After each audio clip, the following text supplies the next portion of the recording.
casa. Hola chicas y chicos, soy Jonathan Hernández y hoy nos volvemos a encontrar en Aprendo en Casa, una iniciativa del Ministerio de Educación. Disculpen, quería empezar el programa contento, pero la verdad es que viniendo acá vi de lejos a un amigo del viejo barrio, o ex amigo, con el que ya no me hablo por una pelea que tuvimos hace un tiempo, en la época del colegio. Debe haber sido una pelea tonta porque ya ni me acuerdo la razón por la que discutimos. Pero bueno, eso ya pasó. Es momento de hacer el programa, así que sigamos. ¿Ya han visto mi polo, no? Como sabemos, estas fechas son muy importantes para cada peruana y peruano. Son fiestas patrias y tenemos la oportunidad de ser mejores ciudadanas y ciudadanos y así aportar a nuestro amado Perú. Lo que necesitamos es convertirnos en la mejor versión de nosotras y nosotros mismos para construir ese país que todos queremos y merecemos. ¿Qué? ¿Cómo lo conseguimos? Pues no pasándonos la luz roja, pagando nuestros impuestos, respetando a los demás en las calles. Las peruanas y peruanos podemos lograr cosas importantes. Si no, por poner un ejemplo, miren los éxitos deportivos que hemos tenido en los últimos años. En el 2018 fuimos al Mundial de Rusia, después de más de 3 décadas de ausencia. ¿Y qué me dicen de los Juegos Panamericanos y Parapanamericanos? Fue toda una proeza organizarlos. Y las delegaciones peruanas nos mostraron todo el esfuerzo que hacen para salir adelante y estuvieron a la altura, ¿no? Un orgullo realmente.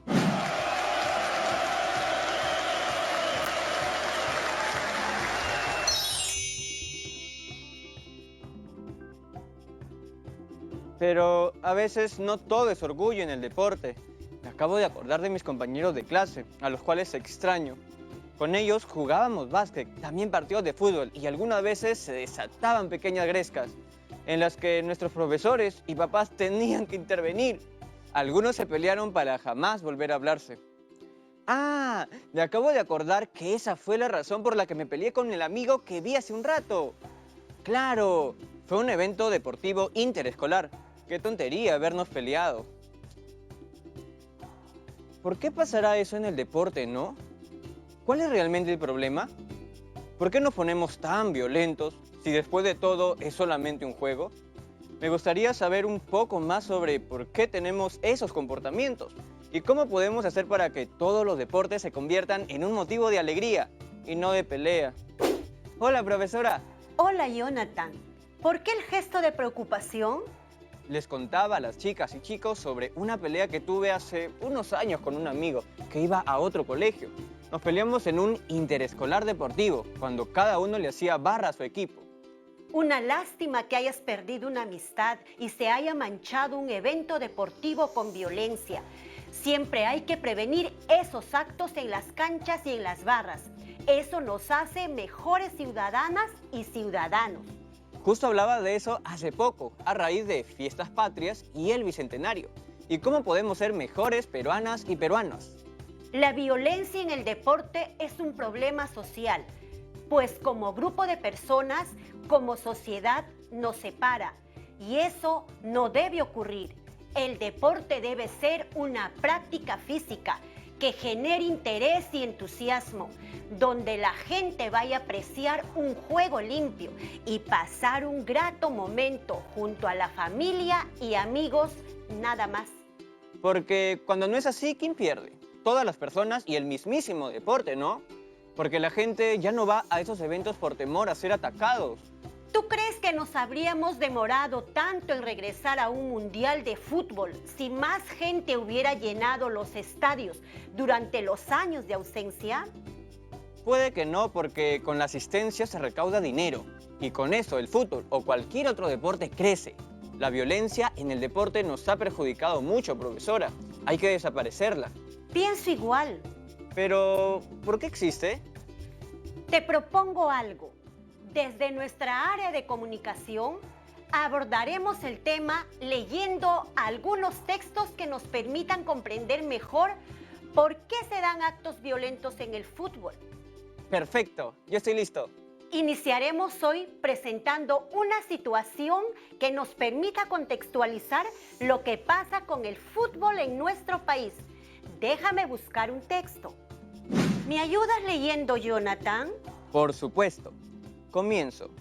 Cada vez que el equipo de fútbol preferido de Martín juega de local, él no puede ni asomarse fuera de casa, porque corre el riesgo de ser víctima de la violencia que podría desatarse por el enfrentamiento entre las barras. Este tipo de violencia, sin embargo, no se da solo cuando dos equipos rivales se enfrentan. También ocurre en su colegio y en su barrio. Son varias las veces en que los equipos se han agredido por algún desacuerdo. Su colegio no participa en actividades deportivas por una situación parecida. Como contraste a todo esto, Martín fue testigo de una fiesta deportiva ejemplar, vivida en los Juegos Panamericanos y Parapanamericanos.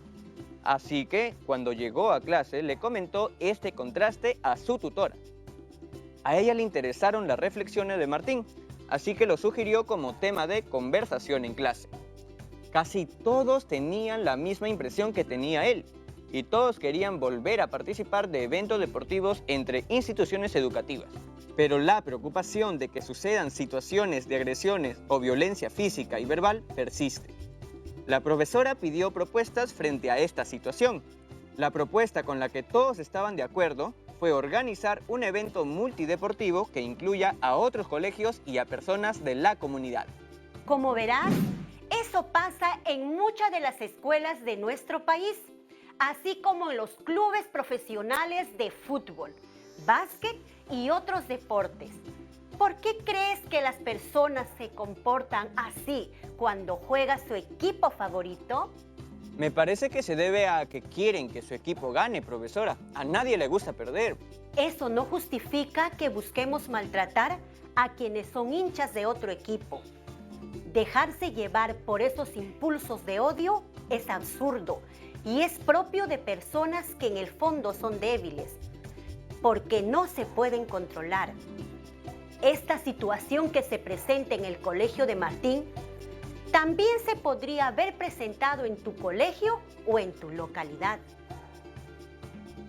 Debemos plantear una alternativa de solución a este problema social. Es una tarea de todos porque a todas y todos nos perjudica. En las escuelas, barrios, en todo ámbito. Para eso debemos responder a estas interrogantes. Escuchen en casa. ¿Existen o han existido situaciones de violencia en la práctica del deporte en tu escuela o comunidad? ¿De qué manera podemos fomentar el deporte sin violencia? Es importante reflexionar acerca de estas preguntas, ya que las respuestas nos ayudarán a construir una mejor convivencia deportiva. ¿Y cuál será la ruta, profesora? Ya que debemos conocer más sobre la problemática, vamos a empezar hoy con la lectura de un texto llamado Causas de la violencia en el fútbol peruano. En el próximo programa se seguirá con deporte, cultura, recreación, niñez y adolescencia. La lectura y comprensión de los textos servirá para ayudarnos a comprender detalles de esta temática que quizás no están tan claros. Empecemos con la lectura del texto. Posibles causas de la violencia en el fútbol. Es una adaptación del texto de Arbocó y O'Brien, publicado en el 2012. Vayan por su material de trabajo en casa para que hagan sus apuntes de las ideas principales y palabras o expresiones cuyo significado desconozcan.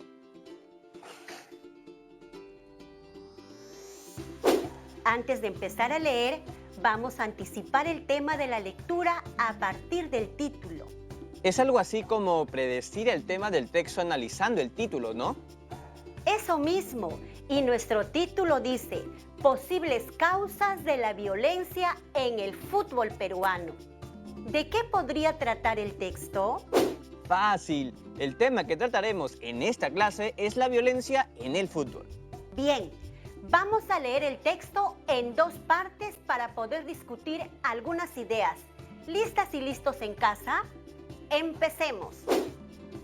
Es difícil separar muchas veces la paja del trigo, pero llegado a este punto, Debemos especificar que en las tribunas populares existen también los hinchas y líderes de barras organizadas que simplemente buscan crear un clima de celebración por el espectáculo deportivo y trabajan de manera organizada con las dirigencias deportivas y la policía con el fin de evitar actos delincuenciales como robos o agresiones.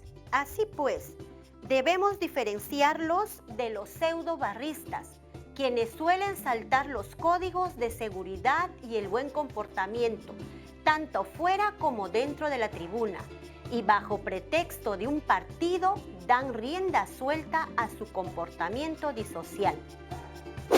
Me ha dejado un poco pensativo la lectura y a la vez triste. O sea, es una realidad eso de que hay dos tipos de hinchas.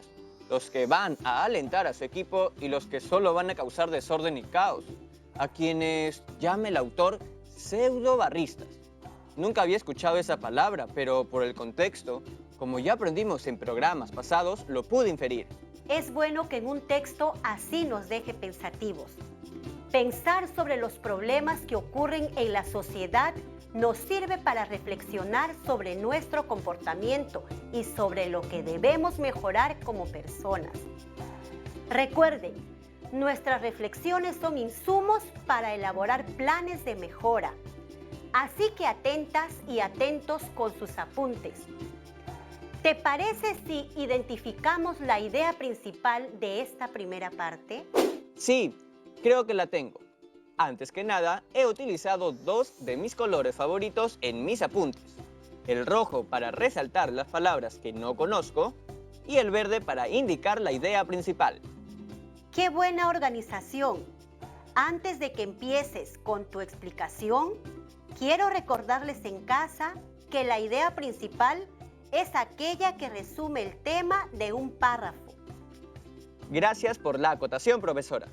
Entonces, la idea principal de esta primera parte es: existen dos tipos de barristas, quienes respetan los códigos de seguridad y van a alentar a su equipo, y quienes no lo respetan y fomentan el caos y el desorden.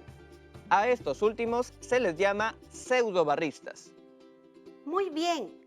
Fíjense en casa que la idea principal no ha sido extraída literalmente o igualita del texto, sino que ha sido construida por las propias palabras de Jonathan. ¿Y eso está mal? Para nada. Es una forma válida de expresar la idea principal. También veo que has marcado en rojo dos palabras, pseudo-barristas y disocial. Así es, los pseudo-barristas serían los malos, ¿verdad? Pues el autor menciona que son los que no respetan los códigos de seguridad. En otras palabras, los que se dejan llevar por sus impulsos, o los débiles, como usted mencionó hace poco. Y disocial entiendo que es un tipo de comportamiento negativo, pues se le atribuye a estos pseudo-barristas. Acabas de inferir los significados por contexto, sin recurrir al diccionario. Es una forma de averiguar significados. ¿Lo recuerdas? Otra forma de hacerlo era analizando la estructura interna de la palabra, es decir, desarticulando cada una de sus partes. Vamos a recordarlo. Tenemos la palabra que está compuesta por dos elementos. Pero si yo no conozco el significado de pseudo, ¿cómo podría ser en ese caso? Antes que me responda, vámonos a una pausa para tomar aire y regresamos rapidísimo.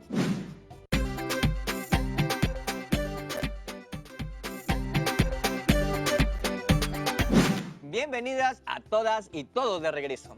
Antes de la pausa, pregunté qué podría hacer si no conozco el significado de la palabra pseudo. Y yo te respondo.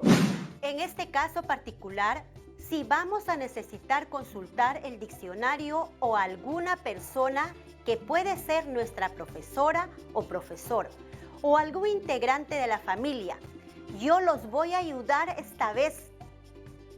Según el diccionario de la Real Academia de la Lengua Española, pseudo significa falso. Es un prefijo, es decir, una pequeña palabra que encontrarán, en este caso, siempre antes de sustantivos. Va pegado a ellos y nunca lo van a encontrar solo. Miren los ejemplos. Profesora, entonces puedo decir pseudocelular a un celular muy malo que casi no cumple sus funciones, o pseudoamigo a una persona falsa o que no es mi amigo de verdad. ¿Ya lo entiendes? Pseudo, en este caso, acompaña la palabra barrista, que se refiere al hincha de un equipo.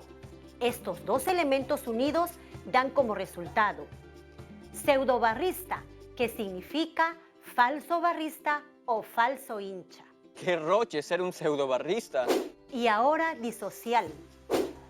No conozco el significado de la palabra di. También, según el diccionario de la Real Academia Española, di indica oposición, contrariedad. Es otro prefijo. Miren el ejemplo más abajo. Di, en este caso, acompaña la palabra social. Estos dos elementos unidos dan como resultado disocial, que se refiere a comportamientos que atentan contra las personas, es decir, contra la sociedad. Quedó súper claro. Voy a anotarlo en mis apuntes. Ustedes también, chicas y chicos, no lo olviden. Ahora leeré la segunda parte del texto. Existen algunos pseudobarristas con manifestaciones psicopatológicas claras. Personajes con nulo control de impulsos y conducta disocial con problemas internos como violencia y adicciones. Esto da pie a que muchas veces la barra sea un pretexto para dar rienda suelta a sus odios, resentimientos, frustraciones y deseo de venganza. Entonces la tribuna y el estadio se convierte en un espacio donde existe la posibilidad simbólica de matar al otro, por la fuerza superior que le brinda la barra, anonimato y cantidad de personas. Para el psicoanálisis, al no tratarse de una muerte real, puede renovarse simbólicamente en cada enfrentamiento, y cada semana se repiten las mismas historias, aunque, como sabemos, el nivel de violencia va siempre en aumento. En esa lógica, ante una afrenta recibida, no podemos sino responder con la misma intensidad o con mayor nivel de violencia, la de nunca acabar. Muy duro, ¿no? Da mucha pena. ¿Por qué? Cuéntame. Muchos barristas tienen problemas familiares o atraviesan frustraciones, amarguras y depresión. Entonces, llegar al estadio significa para ellos desfogar todo eso. Debe ser muy feo. Estas personas deben buscar liberar todo ello con un especialista, ¿no cree? O confiarle sus problemas a una persona de confianza, un amigo, un familiar. El deporte también es muy útil para sacar lo que llevamos adentro. Todos tenemos problemas y no por eso le vamos a hacer un mal a alguien. Sigamos. La idea principal de esta segunda parte es: los pseudobarristas atravesarían problemas de violencia y las tribunas son espacios donde podrían desfogar toda su frustración. Y he marcado en rojo dos palabras de las que dudo: anonimato y afrenta. ¿Por qué se dice que la barra es el espacio ideal para que los pseudobarristas desfoguen toda su frustración? Porque en la tribuna hay muchísimas personas y es muy difícil que alguien descubra sus actos violentos. Se sienten como protegidos, como que nunca van a ser descubiertos, o en todo caso sería muy difícil. Podemos inferir o deducir qué significa anonimato entonces. Significa cuando estás escondido, oculto y nadie sabe quién eres. Tiene relación con la palabra anónimo, cuando se desconoce quién está detrás de una acción. Como esas obras literarias de origen anónimo. Veamos en el diccionario. ¡Acertamos! ¿Lo acertaron también todas y todos en casa? Bien, ahora saquemos por contexto el significado de la palabra afrenta. Creo que una afrenta es un ataque o algo parecido, porque en la oración anterior mencionan que la violencia va en aumento. Y cuando recibimos la afrenta, se responde con la misma intensidad o con mayor nivel de violencia. Estuviste muy cerca, Jonathan. Anótalo para que no lo olvides. Anotado y memorizado. Muy importante el tema de hoy, profesora. La competencia deportiva debe ser una fiesta en la que reine la confraternidad y el espíritu deportivo, donde nuestro principal competidor seamos nosotros mismos, tratando de mejorar cada día y ser mejores deportistas. Alegrarnos cuando ganamos y saber reconocer el triunfo del otro cuando perdemos. Entender que siempre habrá una nueva oportunidad para seguir demostrando nuestros progresos. Grandes palabras, profesora. ¡Un aplauso! Muy bien. Como recordatorio, hoy hemos leído un texto titulado Causas de la violencia del fútbol peruano. El objetivo de la lectura del texto es obtener información precisa y relevante con el fin de comprender la temática a profundidad. Claro, comprender esta temática tan compleja puede ayudarnos a descubrir salidas o soluciones que se adapten a nuestra realidad como sociedad, en cada barrio, en cada escuela. Correcto. Para sugerir dichas soluciones es necesario que nos informemos respecto al tema, sus posibles causas y consecuencias. A todas y todos en casa, ¿qué situaciones de violencia en el fútbol peruano recuerdan? ¿Qué otras acciones consideramos violentas? Conversen sobre eso en casa y tomen nota para verlo el próximo programa. Ahora, unas preguntas para usted, profesora.